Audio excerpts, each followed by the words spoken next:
That brings us to the media's part in all this. The murder of Trayvon Martin is as clear-cut a case of murder as can be, but the media was resistant to picking up the story. It was social media that put Trayvon Martin on the map. As usual, the white media brought up the rear. Then again, when's the last time the white media did a story on a missing or dead black child? They've also refused to call Zimmerman the killer, even though that's what he did. They say that such language is prejudicial, but they've had no problem trying to smear Trayvon Martin, even though he is the victim. From the start, we've had the media tell us, let's not rush to judgment. Gee, does anyone remember the media telling people not to rush to judgment during the O.J. Simpson trial? Another line they've pushed is, the facts about this case haven't all come out yet. Which we all know is white code for, we've tried to let Zimmerman off the hook, but that hasn't worked, so we need more time to try to find some dirt on the black kid. As Bob Herbert reported 3 years ago, the white media has long had a hostile and racist stance where the issue of dead black children is concerned. Make no mistake, the media has picked sides in this case, and they've taken the side of the murderer. The coverage of this atrocity has been sparse and inconsistent. The 5 national networks have treated it as a one-day event, trying to bury it as quickly as they could. The so-called cable news networks have been far worse, only devoting the occasional one-minute story to it. Perhaps you've noticed that your precious liberal commentators aren't covering this story very much.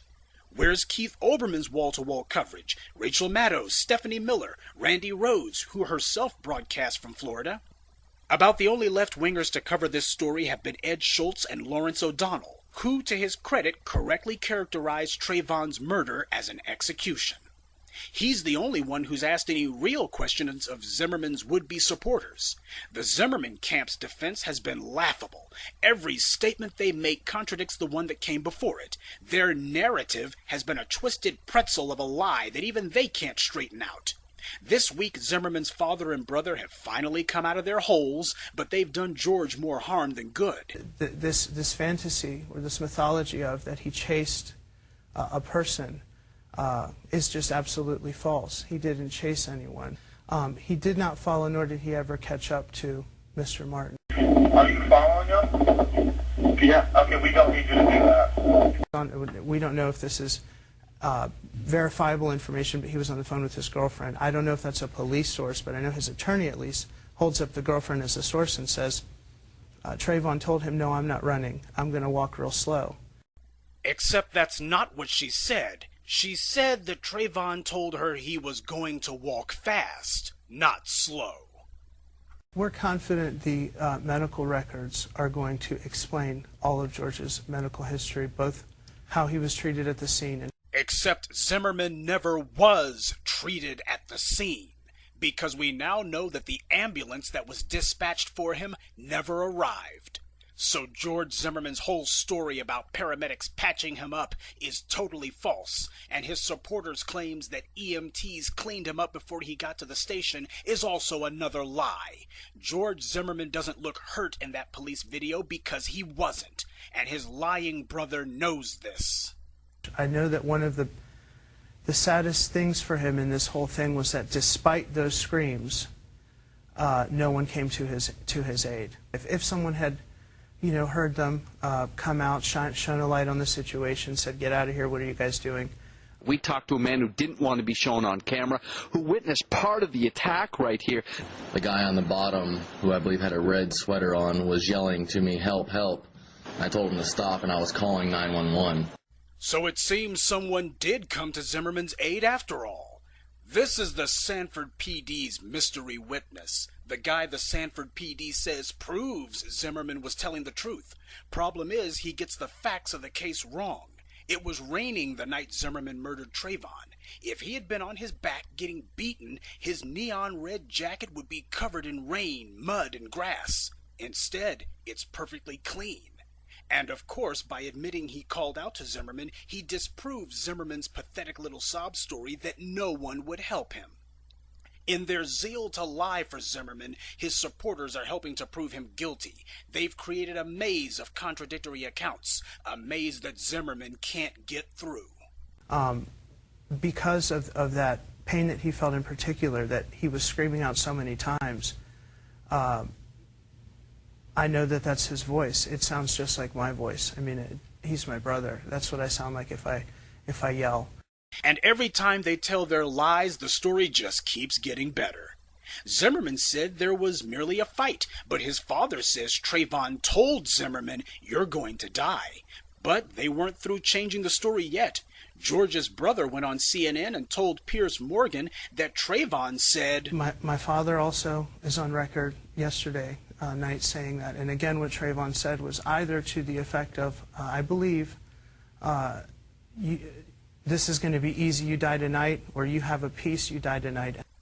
So now Trayvon Martin, who never assaulted anyone unlike Zimmerman, who has no criminal record unlike Zimmerman, who has never been in trouble with the law in his life unlike Zimmerman, is now a bloodthirsty killer? How convenient that they remember now, a month after the shooting, that Trayvon said, "I'm going to kill you," because that makes it where the imminent threat of death part of the law might actually apply to Zimmerman in this case at long last. Except it doesn't. But it does give them something they can try to peg a defense argument to, which is what they desperately need. Now, it's obvious they're lying through their teeth, desperately trying to manufacture an account of the night's events that they know didn't happen. This entire family is a pack of psychopaths. Now you see why Zimmerman has always been so bold in his violence. His family is a pack of liars who don't care about anyone but themselves. As a pathetic last-ditch effort, they are trying to tailor their story to fit the law. But even so, their lies only prove Zimmerman's guilt. George was out of breath. He was barely conscious. His last thing he remembers doing was moving his head from the concrete to the grass. If someone's banging your head against concrete and you're losing consciousness, how can you also remember with perfect clarity your attacker's words? Better yet, how can you be blacking out and also have the presence of mind to quickly and accurately pull a gun, aim it, and fire at your attacker's center mass?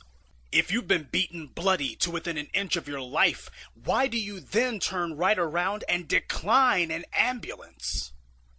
Then we have the curious case of Joe Oliver. This clown has been telling everyone that if Trayvon had just answered George Zimmerman's questions, then none of this would have happened. It's very strange he would say that, because that's not what George has been saying. He's been saying that Trayvon attacked him from behind. What has come out that I can talk about today is that Trayvon Martin somehow snuck up on him. Joe says he had a deep heart-to-heart conversation with Zimmerman before he decided to make a fool of himself in front of the world. So, that means either Zimmerman lied to the media or he lied to his good friend Joe Oliver. Tell us now what you learned from George Zimmerman on Saturday that you did not know before your conversation with him. What was the turning point in your conversation with him that changed your understanding of this so that you could confidently come here and defend him about his actions in something you did not witness? My conversation with George was between me and George. You've claimed to have a conversation with him that changed your understanding of the facts, and now you want to go out publicly and say, I will not share with anyone what George Zimmerman told me to change my opinion of the facts so that I could go out and defend him. I don't want to hear your talking points that you've used on every show you've been on. I wouldn't be here. I would not be risking myself. How do you know that in your heart? How do you know in your heart? Have you ever had a gut feeling? You were not there. Have you ever had a gut feeling? You said on television that you know that was George Zimmerman's voice crying out for help. And you have only known George for 6 years, and you have only seen him in social situations. His mother told me that she is absolutely 100% sure that that is her son, and she has known that boy for 17 years. She has heard him cry many times from a child all the way up to 17. She is saying, are you saying that you know George Zimmerman's voice better than Trayvon's mother knows his voice? I've listened carefully. You've said for you the entire thing, your entire view comes down to a gut feeling. That's all it is. And okay, and I'm glad you clarified that. Not just a gut feeling. Joe, not Joe, just, look, can I ask you why it's a gut feeling and why I feel good about it? Because it's an instinctual thing. Mr. Oliver, I'm just curious. You say you have known George Zimmerman for 6 years. Yes, I have.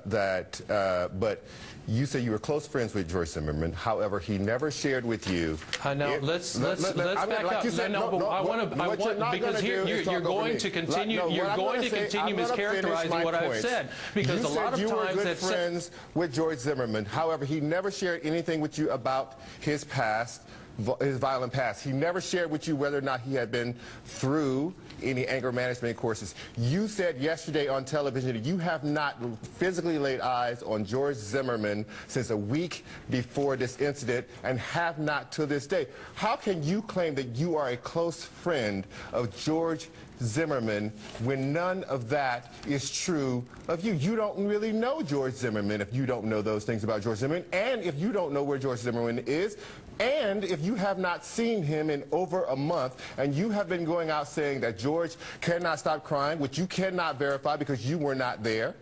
You have been saying, nope, you have been saying that there are lacerations and his nose is broken, and only thing you know is what George may have told you because you were not there and you have not seen him for over a month. None of this rings true. You're playing people like they're stupid, and we're not. We won't discuss the lunatic rantings of that Taffy clown. However, there is a reason why Frank Taffy is so willing to stick up for Zimmerman. The two have a lot in common. For starters, they both have a criminal record, and they both are guilty of multiple counts of domestic violence, usually against women. These are the people who call themselves vouching for George Zimmerman. And it's no accident that Piers Morgan, who himself was laughed out of British media, was carrying water for Zimmerman. With CNN's ratings in free fall, there's a lot of anchors in Atlanta hoping to get a gig over at Fox News. And everyone knows the fastest way to get on Rupert Murdoch's payroll is to show that you're an unabashed racist. Morgan was the first person to allow the Zimmerman camp to have a wide-reaching platform to spew their lies. He opened the floodgate by neither challenging nor refuting anything Robert Zimmerman said, even though it totally contradicted the facts and common sense. But Piers Morgan's quiet collusion with Trayvon Martin's murderer was only the beginning of the media assault.